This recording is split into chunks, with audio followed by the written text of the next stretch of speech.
Dear students, मैं SR Meena, associate professor, बाबू सोहराम, कला महाविद्यालय अलवर, आपके समक्ष वीडियो रिकॉर्डिंग के माध्यम से व्याख्यान देने के लिए पुनः स्वागत है। आप सभी का बहुत बहुत स्वागत। BA part third Hindi literature first paper की ई व्याख्यान क्लास में मैं आपके समक्ष पिछले व्याख्यान में अयोध्या सिंह उपाध्याय हरिऔध का जो प्रेम प्रवास महाकाव्य है उसमें राधा के द्वारा जो पवन को संदेश दिया जा रहा है, पवन को अपने प्रियतम तक जो संदेश भिजवाया जा रहा है, उस संदेश के माध्यम से हरिऔध की राधा लोक कल्याणकारी कार्य, जनोपयोगी कार्य करने का पवन को संदेश दे रही है या उसको आगाह भी करती चल रही है कि तू अपने कर्तव्य पथ पर लगातार बढ़ती रहना और जनोपयोगी कार्य भी करते रहना। मेरा संदेश पहुंचाना तो तेरा विशिष्ट या विशेष लक्ष्य है ही, साथ ही जनोपयोगी लोक कल्याणकारी कार्य करना भी तेरा प्रमुख लक्ष्य है या ये भी तेरा लक्ष्य होना चाहिए। तो किसी भी हालत में, किसी भी सूरत में अपने कर्तव्य पथ से विमुख मत होना। मैं तेरे को ये कह देना चाहता हूँ, ये कह देना चाहती हूँ। इन्हीं बातों को आगे करते हुए आज के व्याख्यान में 50वां जो पद है कि राधा जी पवन को कहती हैं, यह आपकी पुस्तक है, BA पार्ट थर्ड के बच्चों के लिए ये पुस्तक है, आधुनिक काव्य संकलन, आधुनिक काव्य संकलन। इसमें जो पहला कवि है अयोध्या सिंह उपाध्याय हरिऔध, उसी पर मैं अपना व्याख्यान दे रहा हूँ, उसी पर चर्चा कर रहा हूँ। तो आज जो 50 पद हम पढ़ा चुके हैं, आज 51वां पद है कि तू पावेगी कुसुम गहने कांतता साथ पहने, उद्यानों में वर नगर के सुंदरी मालिनों को, वे कार्यों में स्व प्रियतम के तुल्य ही लग्न होंगी, जो श्रांता हों सरस गति से तो उन्हें तू मोह लेना। जैसा कि आप जानते हैं कि राधा अयोध्या सिंह उपाध्याय हरिऔध की जो राधा है, उनका स्वभाव लोकोपकारी है, लोक कल्याणकारी है, जनोपयोगी है। उसी क्रम में वो पवन को संदेश देती हुई कहती हैं कि तू पावेगी कुसुम गहने कांतता साथ पहने, अर्थात जब मेरे प्रियतम भगवान श्री कृष्ण तक तू मेरा संदेश लेकर के आगे रास्ते में बढ़ेगी तो तुझे उस मार्ग में कुसुम गहने अर्थात फूलों के, पुष्पों के गहने पहने हुए अपने पतियों के साथ, अपने प्रियतमों के साथ बैठी हुई बहुत सी स्त्रियों को तू पाएगी, देखेगी, जो तुझे बहुत प्यारी लगेंगी, सुंदर लगेंगी। उद्यानों में वर नगर के सुंदरी मालिनों को, इतना ही नहीं, वर नगर से मत, वर मानी श्रेष्ठ और नगर मानी नगर, लेकिन यहाँ वर नगर से तात्पर्य है, दो अर्थ निकल रहे हैं वर नगर के, यानी श्रेष्ठ नगर यानी मथुरा, और दूसरा वर का मतलब होता है पति, अर्थात मेरे प्रियतम का नगर यानी मथुरा नगरी। अर्थात मथुरा नगरी के उद्यानों में, बाग बगीचों में तुझे माली और उन मालियों की मालिन काम करती हुई नजर आएंगी, जो तेरे मन को काफी रूप में प्रभावित करेंगी, मोहित करेंगी। वे कार्यों में स्व प्रियतम के तुल्य ही लग्न होंगी, अर्थात वो मालिन अपने प्रियतम के समक्ष बराबर, जो उनका माली, उनका स्वामी जो काम कर रहा होगा उसी काम में वो रत होंगी, काम में लगी हुई होंगी। जो श्रांता हों सरस गति से तो उन्हें मोह लेना। जब तू उन मालिनों के पास से होकर के गुजरेगी तो तू क्या देखेगी? श्रांता मानी थकी हुई, हारी हुई, परेशान सी उन मालिनों को तू देखेगी तो तेरा क्या धर्म है कि सरस गति के साथ तो उनके पास पहुंचना और उनके कष्टों का निवारण करना, उनकी थकान को दूर करना और उनके मन को तू मोहित कर लेना, अर्थात उनके साथ तू बहुत ही शिष्टता का व्यवहार करना, जरा से भी किसी भी प्रकार से तू कोई उद्दंडता मत दिखाना, ऐसा मैं तेरे को कह देना चाहती हूँ। अगला जो पद है, जो इच्छा हो सुरभि तन के पुष्प संभार से ले आते जाते सह रुचि उनके प्रीतमों को रिझाना, ए मर्मज्ञ रहित उससे युक्तियां सोच होना, जैसे जाना निकट प्रिय के व्योम चुंबी ग्रहों के। अब आगे राधा ये कहना चाहती है कि जैसे ही तू मेरे प्रियतम के पास मथुरा में प्रवेश करेगी, पहुंचेगी, गगनचुंबी अर्थात आसमान को चूमने वाले ऊंचे ऊंचे भवनों के बीच जो मेरे प्रियतम निवास करते हैं, वहां पर जब तू पहुंचेगी तो वहां तुझे क्या करना है, पहुंचते वक्त क्या करना है, तेरे को क्या दायित्व है तेरा, वो बतलाना चाहती है कि जो इच्छा हो सुरभि तन के पुष्प संहार लेके। मान लो तेरी इच्छा हो तो ये करना, तू अपने साथ रास्ते में जो पुष्प आए थे, बहुत सारे विभिन्न प्रकार के जो पुष्प आए थे, उनकी पुष्प की सदगंध लेकर के, सदगंध के साथ तू मेरे प्रियतम के महल में प्रवेश करना। जो इच्छा हो सुरभि तन की अर्थात उस सुंदर तन का स्पर्श करना, पुष्प संहार लेके अर्थात पुष्पों की भांति या पुष्पों की तरह संभलते हुए पुष्पों की सी सदगंध को लेकर के तू वहां प्रविष्ट होना, वहां जाना, आते जाते सह रुचि उनके प्रीतमों को रिझाना। और क्या करना रास्ते में कि आते वक्त और जाते वक्त सह रुचि यानी रुचि पूर्वक तू उनके प्रियतमों को रिझाने की कोशिश करना। यानी जो माली अपनी मालिनों के साथ में बाग बगीचों में काम कर रहे होंगे, उनको तू अपने साथ विभिन्न प्रकार के पुष्पों की सदगंध लेकर जा रही होगी, उससे तू रिझाने की कोशिश करना। यानी उनके प्रियतमों को तू रिझाने की, पटाने की पूरी कोशिश करना, प्रसन्न करने की कोशिश करना। ए मर्मज्ञ, ए यह संबोधन है, यानी राधा पवन को ये संबोधन करती हुई कहती है कि हे मर्मज्ञ, हे मर्म को जानने वाली, मर्मज्ञ रहित उससे युक्तियां सोच होना, अर्थात ऐसी युक्तियां करना कि जिससे उन्हें कोई एक नया एहसास हो, सोच होना, कोई नया एहसास हो, नया एहसास मिले। जैसे जाना निकट प्रिय के व्योम गगन चुंबी ग्रहों में, अर्थात जैसे ही तुम मेरे प्रियतम भगवान श्री कृष्ण जो कि मथुरा नगरी में ऊंचे ऊंचे गगनचुंबी महलों में निवास करते हैं, वहां तो प्रवेश करेगी तो बहुत ही शिष्टता के साथ प्रवेश करना, शालीनता के साथ प्रवेश करना, सदगंध लेते हुए सदगंध के साथ प्रवेश करना, सुरम्यता के साथ प्रवेश करना। ऐसी मैं तेरे को कह देना चाहती हूँ या आगे करना चाहती हूँ। देखे पूजा समय मथुरा मंदिरों भव्य जाना, नाना वाद्य मधुर स्वरों की मुग्धता को बढ़ाना, किवा लेके रुचिर तरु के शब्दकारी फलों को धीरे धीरे मधुर रस से मुग्ध हो बजाना। अर्थात दादा फिर कह रही है, जैसे ही तुम मथुरा नगरी में प्रवेश करेगी और मान लीजिएगा उस समय जब तू प्रवेश कर रही है, उस समय मान लीजिएगा सायंकालीन का समय हो, मंदिरों में आरती पूजा आरती का समय हो, और उस समय यदि तू प्रवेश करती है तो उस समय तेरे को क्या करना है कि देखे पूजा समय मथुरा मंदिर मध्य जाना, अर्थात ब्रजमंडल से तू जैसे ही मथुरा नगरी की तरफ प्रवेश करेगी, मथुरा नगरी में घुसेगी, तो मथुरा नगरी में जो मंदिरों की नगरी है, उन मंदिरों के बीच में भजन कीर्तन पूजा आरती का समय होगा, या समय जान करके तू पहुंचना या उस समय पहुंचना। नाना वाद्यों मधुर स्वर की मुग्धता को बढ़ाना। जब मथुरा नगरी में सायंकालीन वेला में आरती हो रही होगी, पूजा हो रही होगी, उस समय बहुत सारे वाद्य यंत्र बज रहे होंगे। उस नाना वाद्य यंत्रों को, नाना माने विभिन्न प्रकार के जो वाद्य यंत्रों के माध्यम से जो पूजा अर्चना हो रही होगी, जो आरती हो रही होगी, संध्या आरती हो रही होगी, जो मधुरता का एहसास करा रहे होंगे, मधुर स्वर का एहसास करा रहे होंगे, तो उनकी मुग्धता को बढ़ाना, अर्थात उनकी जो मधुरता है उसको तो और अधिक बढ़ाना, यानी ऐसी बढ़ाना कि जो सबके मन को प्रसन्न कर दें। कि एकदम तू एहसास करना, ये ऐसा एहसास करना कि एकदम ऐसा लगे लोगों को वहाँ जो पूजा अर्चना कर रहे होंगे कि ऐसी सदगंध कहाँ से आई, इतनी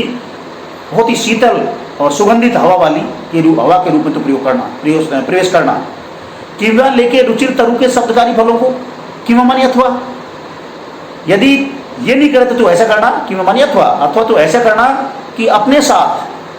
तो ऐसे फलों को लेकर के जाना जो शब्दकारी हों, जो आवाज करते हों, और वैसे ही आवाज करते हों जैसे ब्रजमंडल में झंकार, झालर, घंटाल बजते हैं, उस तरह की शब्दकारी या शब्द करने वाले उपकरणों को लेकर के, उपकरणों नहीं, फलों को लेकर के तू जाना, जिससे कि वहां जो घंटियां बज रही होंगी, झंकार बज रही होंगी, जहां मजीरे बज रहे होंगे पूजा अर्चना के समय, पूजा आरती के समय, तो उनमें, उनकी धुन में वो धुन मिल जाए, उनमें मिल जाए, एक में एक हो जाए। शब्दकारी फलों को, यानी ऐसे फलों को तो अपने साथ लेकर जाना जो वहां आवाज करते हुए दिखाई पड़े। धीरे धीरे मधुर रव से मुग्ध हो बजाना, अर्थात फिर क्या करना है, उन फलों को तो धीरे धीरे, बहुत ही धीरे धीरे मधुरता के साथ हिलाना, क्योंकि तो हवा है तो तेरे प्रभाव से वो हिलेंगे, बजेंगे, हिलेंगे तो बजेंगे तो आवाज निकलेगी। तो धीरे धीरे मुग्ध होकर, प्रसन्न होकर के, बहुत ही प्रसन्नचित होकर के तू उनको धीरे धीरे बजाना। यानी ये कहना चाहती है राधा पवन को कि किसी भी रूप में तू वहां के कोई भी क्रियाकलाप चल रहा होगा, कोई भी कार्यकलाप चल रहा होगा, उसमें किसी प्रकार से तू बाधा मत बनना। हर जगह, हर स्थान पर, हर समय तुझे शिष्टता का व्यवहार करना है। नेक्स्ट पद है, नीचे फूले कुसुम तरु के जो खड़े भक्त होवें, कि वह कोई उपल गठिता मूर्ति हो देवता की, तो डालों के को परम मृदुता मंजुता से हिलाना, और यूं वर्षा कर कुसुम की पूजना पूजितों को। आगे कहना चाहती है कि नीचे फूले कुसुम तरु के जो खड़े हो भक्त, अर्थात तुझे यदि कहीं किसी फल फूलों से लदे हुए, फल और फूलों से लदे हुए कोई पेड़ दिखाई पड़े और उस पेड़ के नीचे बहुत सारे भक्त खड़े हुए नजर आए, तो क्या करेगी, आए, अथवा किंवा की कोई उपल गठिता मूर्ति हो देवता की, अथवा तुझे कहीं कोई उपल माने पत्थर से निर्मित कोई या किसी देवता की मूर्ति तुझे नजर आए। उपल गठिता मूर्ति अर्थात पत्थर से गठित या निर्मित किसी देवता की तुझे मूर्ति नजर आए, तो डालों को परम मृदुता मंजुता से हिलाना। तो उस पेड़ को जिसके नीचे भक्त खड़े हुए हों और किसी पत्थर से गढ़ी हुई किसी देवता की मूर्ति हो, उस पेड़ को तू बहुत ही मधुरता के साथ हिलाना, उसकी डालों को तू मधुरता के साथ हिलाना, और यूं वर्षा कर कुसुम की पूजना पूजित हो, अर्थात तू अपने प्रभाव से उस पेड़ में जो फूल लग रहे होंगे उन फूलों की तू इस प्रकार से वर्षा करना हिला करके कि जैसे ऐसा महसूस हो कि कोई पूजने वाला, कोई पुजारी, कोई सेवक अपने पूजनीय को पूज रहा हो, पूजना पूजितों को, अर्थात ऐसे महसूस कराना कि जैसे कोई सेवक, कोई पुजारी अपने पूजनीय को पूजा कर रहा हो या उसके प्रति पूर्णतः अपनी आस्था प्रकट कर रहा हो। अगला जो पद है 55वां पद है, तू पावेगी वर्णनगर में एक भूखंड न्यारा, शोभा देते अमित जिसमें राज प्रासाद होंगे, उद्यानों में परम सुषमा है, जहाँ संचिता सी छीन लेते सरवर, जहाँ वज्र की स्वच्छंदता है। आगे राधा जी ये पवन को कहना चाहती है कि उस नगर में, मथुरा नगरी में तुझे मेरे प्रियतम भगवान श्री कृष्ण एक विशिष्ट शोभा के, अलौकिक शोभा के जो धनी है, वो किस रूप में प्राप्त होंगे, किस रूप में दिखाई देंगे, कि तू पावेगी वर्णनगर में एक भूखंड न्यारा। उस वर्णनगर का मतलब मैंने पहले बता दिया है, यहाँ दो अर्थ निकल रहे हैं, यमक अलंकार की छटा हमें देखने को मिलती है, यानी श्रेष्ठ नगर, एक अर्थ तो यह है श्रेष्ठ नगर यानी मथुरा, और वर्णनगर यानी मेरी प्रियतम का नगर यानी मथुरा, जो विशिष्ट भूखंड लिए हुए है, या एक बहुत ही विशिष्टता से युक्त एक न्यारा नगर आपको दिखाई देगा जिसका नाम है मथुरा। शोभा देते अमित जिसके राज प्रसाद होंगे। हे पवन, मैं तेरे को यह भी कह देना चाहती हूं कि मथुरा नगरी जिसे हम वर्णनगर कह रहे हैं, उसमें मेरे प्रियतम निवास कर रहे हैं इस समय। उसकी पहचान क्या है कि बहुत ही मधुरता का एहसास कराने वाले ऊंचे ऊंचे राजप्रासाद यानी राजमहल, प्रासाद मणि महल, ऊंचे ऊंचे राजप्रासाद तुझे दिखाई देंगे। जो बहुत ही शोभाकारी होंगे, शोभा प्रदान करने वाले होंगे। उद्यानों में परम सुषमा है जहाँ संचिता सी। उद्यानों में अर्थात मथुरा नगरी उद्यानों से घिरी हुई है, बहुत सारे उद्यानों की छटा वहाँ देखने को मिलेगी। परम सुषमा है, और जिसकी सुषमा मानी सुंदरता, जिसकी बहुत ही परम मानी श्रेष्ठ, जहाँ जिसकी श्रेष्ठता बहुत ही सुंदर है। जहाँ संचिता सी, जहाँ ऐसा लगता है पूरी सुंदरता का ही संचयन वहां हो गया है। संचयता सी मानी संचिता के समान, यानी उपमालंकार, यानी ऐसा लगता है जैसे पूरा मथुरा नगर ही एक तरह से सुंदरता का आधार हो। छीन लेते सरवर जहां वज्र की स्वच्छंदता को, अर्थात मथुरा नगरी की जो सरवर हैं, जो छोटे छोटे तालाब हैं, वो वज्र मानी कठोर की स्वच्छंदता को भी छीन लेते हैं, उसका भी हरण कर लेते हैं, उसको भी प्रभावित कर लेते हैं। इस प्रकार से मेरे प्रियतम का जो नगर है मथुरा नगरी, वह विशिष्ट और अलौकिक शोभा से युक्त है। इसमें मथुरा की शोभा का साहित्यकार ने अध्यक्ष उपाध्याय हरिओद ने बहुत ही मनोहारी चित्रण प्रस्तुत किया है। नेक्स्ट जो पद है, तू देखेगी जलद तन को जा वही तदगता होंगे लौने नयन उनके ज्योति उत्कर्णकारी, मुद्रा होगी वर वदन की मूर्ति सी सौम्यता की, सीधे साधे वचन उनके सिक्त होंगे मूलता से। अब राधा जी कहती हैं कि हे पवन, जैसे ही तू मथुरा के महलों में प्रवेश कर जाएगी, जहाँ पर मेरे प्रियतम भगवान श्री कृष्ण निवास करते हैं, तो मेरे प्रियतम तुझे कैसे दिखाई देंगे? तो मेरे जो प्रियतम हैं, यानी जो भगवान श्री कृष्ण है, उनकी विशिष्ट और अलौकिक शोभा का पवन को समझाते हुए राधिका जी इस प्रकार से वर्णन करना चाह रही हैं कि तू देखेगी जलद तन, कि हे पवन, हे मेरी बहन, हे मेरी सखी, हे मेरी सहेली, हे मेरी दूतिका, जैसे ही तू मथुरा के राजभवनों में प्रवेश करेगी तो तू देखेगी जलद तन अर्थात बादलों के समान रूप वाले, यानी उपलंकार। जलद मानी बादल, तन मानी शरीर। बादलों, क्योंकि बादलों के समान शरीर वाले इसलिए कहा है क्योंकि भगवान श्री कृष्ण श्यामवर्णी है और बादल भी श्यामवर्णी होते हैं ज्यादातर। तो श्यामवर्णी आभा यानी बादलों के समान शरीर वाले अलौकिक कांति के धनी मेरे प्रियतम भगवान श्री कृष्ण ब्रजमंडल से जो मथुरा चले गए हैं, वो तेरे को वहां मथुरा के राजमहलों में जलद तन यानी बादलों के समान शरीर वाले शोभा के रूप में दिखाई देंगे। तो क्या करना है? जा वहीं तदगता होना। तदगता मानी उसी गति के अनुसार, यानी उसी के अनुरूप तू अपने आप को ढाल लेना या ढल जाना। तदगता हो यानी तू वहीं एक तरह से रम जाना। होंगे लोने नयन उनके। और मेरे प्रीतम की जो विशेषता मैं बतलाना चाह रही हूं, देखिएगा हे पवन, कि मेरे लोने मानी सुंदर, कि मेरे प्रियतम के बहुत ही सुंदर सुंदर नेत्र होंगे, नेत्र दिखाई देंगे। उनके ज्योति उत्कीर्णकारी, जिनसे बहुत ही उत्कीर्णकारी प्रकाश निकल रहा होगा। मुद्रा होगी वर वदन की। वर वदन श्रेष्ठ मुख, यहां भी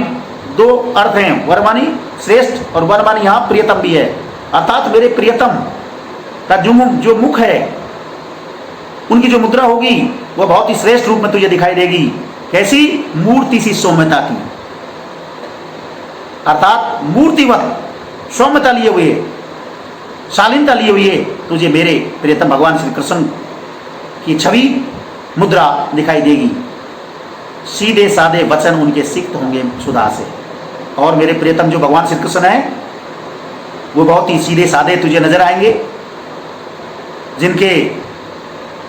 मुख से सीधे और सरल वचन तुझे सुनाई पड़ेंगे, जिनसे सिक्त होंगे सुधा से। जिनको सुनने वाले जो लोग हैं, वो उन अमृत में, सुधा मानी अमृत और सिक्त मानी भीग रहे होंगे, आनंदित हो रहे होंगे। अर्थात मेरे जो प्रियतम भगवान श्री कृष्ण सीधे साधे स्वभाव के हैं, सीधे साधे हैं, सहज और सरल मुद्रा के हैं, वो अपनी सहज और सरल मुद्रा से, मुख से बहुत ही प्यार भरे मधुरता के साथ अमृतमय वचनों का वहां लोगों के बीच में संचयन कर रहे होंगे।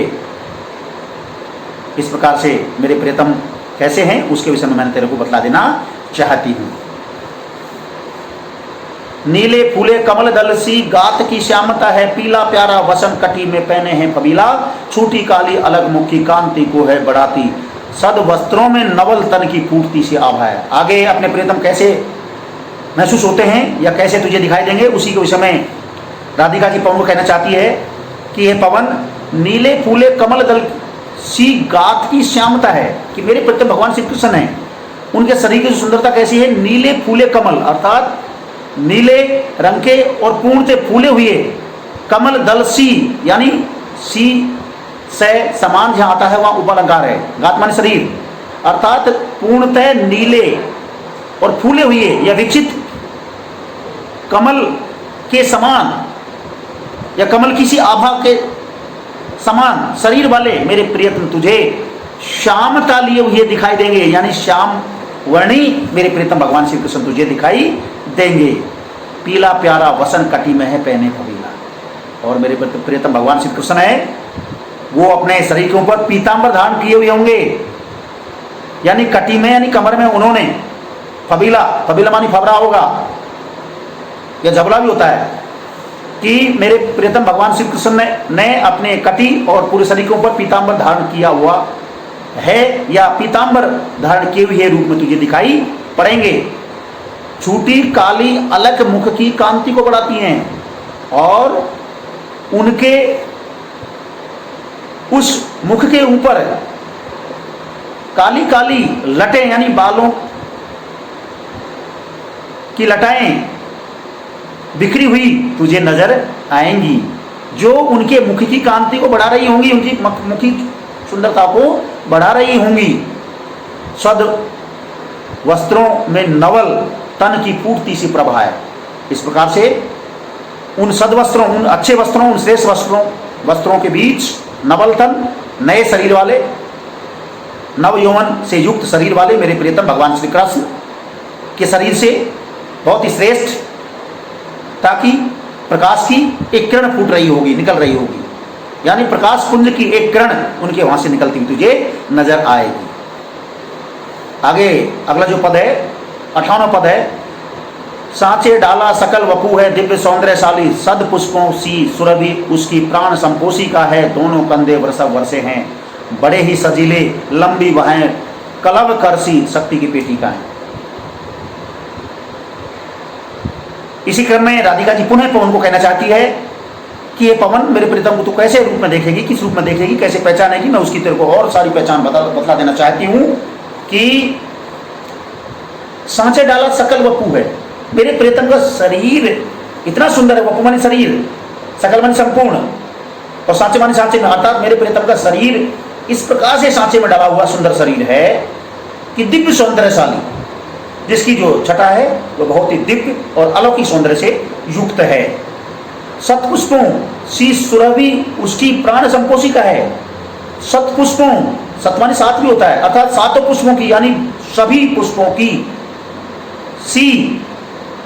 सुरभि मानी सुंदरता, सुगंधता और सुंदरता, मेरे प्रियतम के प्राणों का संपोषण कर रही होगी, या कर रही, प्राण संपोषी का अर्थात प्राणों का संपोषण कर रही होगी, पोषण कर रही होगी। दोनों कंधे वृषभ वर्षे हैं, बड़े ही सजीले। और मेरे प्रियतम के कंधों की विषम की विशेषता बतलाते हुए राधिका जी कह रही है कि मेरे प्रियतम भगवान श्री कृष्ण हैं, उनके जो कंधे हैं, दोनों कंधे वृषभ वर्षे, अर्थात वृषभ मानी बैल, बैल के समान। बैल कंधे बहुत ही श्रेष्ठ होते हैं, अच्छे होते हैं, ऊंचे होते हैं, यानी बैलों के समान श्रेष्ठ कंधे वाले मेरे प्रियतम तुझे बड़े ही सजीले यानी पानीदार तुझे नजर आएंगे, रौनकदार रूपवान तुझे नजर आएंगे। लंबी बाहें कलव करसी शक्ति की पेटी का है। यहां भगवान श्री कृष्ण जो कि उनके प्रियतम है, उनकी भुजाओं की विशेषता बतलाती हुई कहती है कलव करसी, कलव मानी हाथी और कर मानी सूंड, अर्थात मेरे प्रियतम की जो भुजाएं हैं वो हाथी की सूंड के समान उपालंकार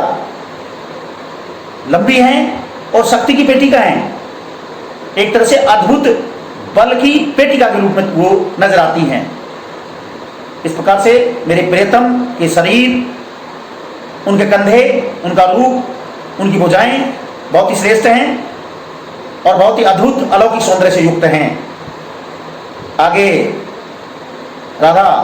पवन को संदेश देती हुई आगे कहती है, समझाती हुई कहती है कि राजाओं सा सिर पर लसा दिव्य आपीड़ होगा, शोभा होगी उभय श्रुति में स्वर्ण के कुंडलों की, नाना रत्नाकलित भुज में मंजू के यूर होंगे, मोती माला लसित उनका कंबूसा कंठ होगा। फिर आगे राधा कहती है पवन को, या समझाती हुई कहती है, आगा करती हुई कहती है कि हे पवन, हे मेरी बहन, हे मेरी दूतिका, हे मेरी सहचरी, मैं तेरे को कह देना चाहती हूँ कि मेरे प्रीतम कैसे तुझे नजर आएंगे कि राजाओं सा, यानी राजाओं के समान, उपमालंकार, सिर पर लसा, लसा मानी फबरा होगा, दिव्य आपीड़, आपीड़ मानी मुकुट, अर्थात हे पवन, हे मेरी बहन, जैसे ही तू महलों में प्रवेश करेगी, मेरे प्रियतम भगवान श्री कृष्ण के सिर के ऊपर राजाओं के समान, राजा महाराजाओं के समान सिर पर बड़ा विशाल मुकुट सजा हुआ नजर आएगा, या बड़ा मुकुट पहने हुए तुझे नजर आएंगे। दिव्य आपीड़ होगा, दिव्य मान बड़ा, आपीड़ मानी मुकुट, शोभा होगी उभय श्रुति, उभय मानी दोनों, श्रुति मानी कान, और उनके कानों में, दोनों कानों में, उभय मानी दोनों, दोनों कानों में स्वर्ण कुंडलों की अद्भुत शोभा तुझे नजर आएगी, अलौकिक अलौकिक शोभा तुझे नजर आएगी, स्वर्ण के कुंडलों की, यानी मेरे प्रीतम भगवान श्री कृष्ण अपने कानों में सोने के कुंडल धारण किए हुए हैं और जिनकी शोभा तुझे बिल्कुल अलौकिक सौंदर्य बिखेरती हुई नजर आएगी। नाना रत्नाकलित भुज में मंजू केर होंगे। इतना ही नहीं, मेरे प्रियतम अपनी भुजाओं में विभिन्न प्रकार, नाना माने विभिन्न, रत्नाकलित अर्थात रत्नों से जड़े हुए, विभिन्न प्रकार के रत्नों से जड़े हुए मंजू केर, सुंदर, केर मानी भुजबंद, बाजूबंद, पहन अपनी भुजाओं में, भुजबंद यानी बाजूबंद, केयूर मानी भुजबंद या बाजूबंद कहते हैं जिसको, पहने हुए नजर आएंगे। मोतीमाला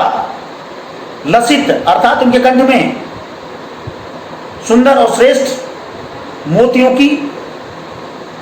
आभा से युक्त माला, लसित मानी फबी नजर आएगी। उनका कंबूसा कंठ होगा, कंबू मानी शंख, मेरे प्रीतम भगवान श्री कृष्ण का जो गला है तुझे शंख के समान दिखाई देगा, अर्थात मेरे प्रीतम का गला शंख के समान है। कंबूसा कंठ यानी कंबू के समान कंठ वाले मेरे प्रियतम भगवान श्री कृष्ण अपने गले में मोतियों की माला पहने हुए सुशोभित होते हुए नजर आएंगे। इस प्रकार से अपने प्रियतम की सभी विशिष्टताओं का, सभी पहचानों का पवन के समक्ष वर्णन कर रही है। अगला जो पद है, 60वां पद है, प्यारे ऐसे अपर जन भी जो वहां दृष्टि हमें, देवों के से पृथक गुण से तो उन्हें चीन लेना थोड़ी सी है, वे तदपि वे तेजशाली बड़े हैं, तारों में न छिप सकता कंतरा का निशाता। दर्शन उपाध्याय रियोत अपनी राधा के माध्यम से भगवान श्री कृष्ण जो कि राधा के प्रियतम है, उनकी अलौकिक शोभा और उनकी विशेषता और उनकी पहचान का वर्णन करते हुए कहती है कि हे पवन, मेरे जो प्रियतम वो कैसे हैं, प्यारे ऐसे अपर जन की सी जन भी जो वहां दृष्टि आवे, मेरे प्रियतम के आसपास तुझे और बहुत सारे शिष्ट लोग, प्यारे जन वहां दिखाई दें और उन पर तेरी दृष्टि पड़े, दृष्टि आवे, देवों के से पृथक गुण से तो उन्हें तू चीन लेना, अर्थात देव तुल्य गुणों के समान पृथक गुण माने पृथक से गुण या विशिष्ट गुणों से युक्त तुझे, देव तुल्य गुणों के समान तुझे कोई वहां और जन नजर आए, या उन जनों के बीच में तुझे देवताओं के समान गुणों वाले या विशिष्ट गुणों से युक्त जो तुझे दिखाई दे तो चीन लेना, चीन मानी पहचान लेना। तो तुझे मैं कह देना चाहती हूं कि तू उसको सहज रूप में, उनको सहज रूप में पहचान लेना, यानी एक तरह से इस प्रकार से दिव्य और अलौकिक गुणों से युक्त जो हैं वही मेरे प्रियतम है, तो चीन लेना, तू उनको पहचान लेना। चीन लेने का अर्थ है पहचान लेना। थोड़ी सी है वे तदपि वे तेजशाली बड़े हैं। अपने प्रियतम के विषय में आगे राधा कहना चाहती है कि मेरे प्रियतम, वे माने आयु, तदपि माने यद्यपि, यद्यपि मेरे प्रियतम की आयु अभी छोटी है, यानी कभी उम्र के हैं, अभी युवा अवस्था में ही है, लेकिन वो तेजशाली बड़े हैं, लेकिन मेरे प्रियतम बड़े तेजस्वी पुरुष हैं। तेजोमय हैं, बहुत बड़े तेजोमय हैं। क्योंकि कैसे हैं, आगे इसी बात की पुष्टि करते हुए कहती है कि तारों में न है छिप सकता कंतरा का पति का। अर्थात अपने प्रीतम की तेजोमयता की पुष्टि करते हुए राधा कह देना चाहती है पवन के समक्ष कि हे पवन, मैं तेरे को समझा देना चाहती हूं कि जिस प्रकार से रात्रि में निशामानी रात्रि, रातमानी चंद्रमा और कांतवन चमन, अर्थात मेरे प्रियतम जो भगवान श्री कृष्ण हैं, उनकी चमक, उनकी शोभा उसी प्रकार से नहीं छिप सकती जिस प्रकार से रात्रि में असंख्य तारागणों के बीच में चंद्रमा की कांति नहीं छुप सकती, उसी प्रकार से उन अपार जन समूह के बीच में मेरे प्रियतम भगवान श्री कृष्ण जो कि दिव्य और अलौकिक सौंदर्य से युक्त हैं, कांति से युक्त हैं, उनकी शोभा तुझे स्पष्ट रूप से दूर से ही नजर आ जाएगी, यानी वो छिप नहीं सकती। यानी इस प्रकार से अपने प्रियतम की जो तेजोमयता है, जो अलौकिकता है, जो प्रकाशमान स्थिति है, उसके विषय में राधा पवन को बतला रही है, या समझा रही है, या पहचानने का तरीका बतला रही है, और साथ ही अपने प्रियतम की विशेषताओं का वर्णन भी कर रही है। अगला जो पद है, बैठे होंगे जिस स्थल वहां भव्यता भूरी होगी, सारे प्राणी वदन लगते प्यार के साथ होंगे, पाते होंगे परम निधियां लूटते रत्न होंगे, होती होंगी हृदय तल की क्यारियां पुष्पित ऐसे। अब ये निश्चित रूप से जहां पर अलौकिक प्रतिभा के जो धनी है मेरे प्रियतम भगवान श्री कृष्ण जहां पर बैठे हुए हैं, वहां उनके पास में अपार जन समूह बैठा हुआ होगा। तो उस अपार जन समूह के बैठे हुए होने की स्थिति में तुझे कैसा महसूस होगा, उसी के विषय में मैं कह देना चाहती हूँ तेरे से। बैठे होंगे जिस स्थल वहां भव्यता भूरी होगी, अर्थात मेरे प्रियतम जिस जगह भी बैठे हुए होंगे, थल मानी स्थल, जिस जगह भी बैठे हुए होंगे, वहां की जो भव्यता है, जो सुंदरता है, जो विशालता है,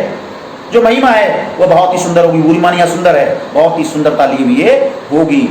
सारे प्राणी वदन लगते प्यार के साथ होंगे, और उनके समक्ष जो जन समुदाय बैठा हुआ होगा, जो प्राणी बैठे हुए होंगे, बड़े प्यार के साथ मेरे प्रीतम का मुख लख रहे होंगे, यानी देख रहे होंगे, बहुत ही प्यार के साथ उनको देख रहे होंगे, बार बार निहार रहे होंगे। लखमनी देखना, निहारना, वदन मानी मुख, पाते होंगे परम निधियां लूटते रत्न होंगे, और क्या कर रहे होंगे, उनके मुख की तरफ देख रहे होंगे, और भगवान श्री कृष्ण के मुख से निकलने वाले उन प्यार भरे मधुर वचनों को सुन रहे होंगे। क्या होगा, पाते होंगे परम निधियां, अर्थात वो जो जन समुदाय वहां बैठा हुआ होगा, वो श्रेष्ठ परम श्रेष्ठ निधियां रूपी अमृत वचनों को लूट रहे होंगे, प्राप्त कर रहे होंगे, ग्रहण कर रहे होंगे। होती होंगी हृदय तल की क्यारियां पुष्पिता सी, होती होंगी हृदय तल अर्थात उस जन समुदाय जो बैठा हुआ होगा, उसकी हृदय तल रूपी जो क्यारियां हैं, वो अपने प्रियतम यानी मेरे प्रियतम भगवान श्री कृष्ण के मुख से निकलने वाले मुखारविंद से निकलने वाले जो वचन हैं, उनको सुन सुनकर उनके हृदय तल रूपी क्यारियां फल रही होंगी, फूल रही होंगी, पुष्पित हो रही होंगी, खिल रही होंगी। इस प्रकार से यानी ये कहना भावार्थी है कि मेरे प्रियतम भगवान श्री कृष्ण के समक्ष जो भी लोग बैठे हुए होंगे, जो जन समुदाय बैठा हुआ होगा, वह पूर्णतः आनंद मग्न तुझे नजर आएगा, आनंद विभोर तुझे नजर आएगा। अगला जो पद है कि बैठे होंगे निकट जितने शांत और श्रेष्ठ होंगे, मर्यादा का प्रति पुरुष को ध्यान होगा बड़ाई, कोई होगा न कह सकता बात, दुर्वृत्तता की पूरा पूरा प्रति हृदय में श्याम आतंक होगा। मैं ये भी कह देना चाहती हूँ हे पवन कि मेरे प्रियतम के समक्ष जो जन समुदाय बैठा होगा, जन समुदाय बैठा हुआ होगा, वो ऐसा नहीं है वो दृढ़ता कर रहा होगा, पूर्ण शिष्टता के साथ बैठे हुए होंगे, बड़ी शालीनता के साथ बैठे हुए होंगे, शिष्टता का व्यवहार कर रहे होंगे। तो मैं आपको कह देना चाहती हूँ, ये बतला देना चाहते हूँ कि मेरे प्रियतम के समक्ष जन समुदाय बैठा होगा किस प्रकार से अपना व्यवहार कर रहा होगा, कैसे लग रहे होंगे। इसी क्रम में ये पद है कि बैठे होंगे निकट जितने शांत और शिष्ट होंगे मेरे प्रियतम के समक्ष, जितना अपार जन समुदाय बैठा हुआ होगा वह पूर्णतः शिष्टता लिए हुए होंगे और पूर्णतः शांति के साथ बैठे हुए तुझे नजर आएंगे। मर्यादा का प्रति पुरुष को ध्यान होगा बड़ाई, अर्थात हर जन समुदाय मर्यादा की सीमाओं में बंधा हुआ होगा, यानी मर्यादाओं का पालन करते हुए तुझे नजर आएगा, बहुत ही मर्यादित ढंग से आचार विचार करता हुआ नजर आएगा, दिखाई पड़ेगा। यानी हर आदमी वहां तुझे मर्यादा का पालन करता हुआ नजर आएगा। सभी को अपने मन में इस बात का ख्याल होगा, कोई होगा नहीं कह सकता बात दुर्वरता की,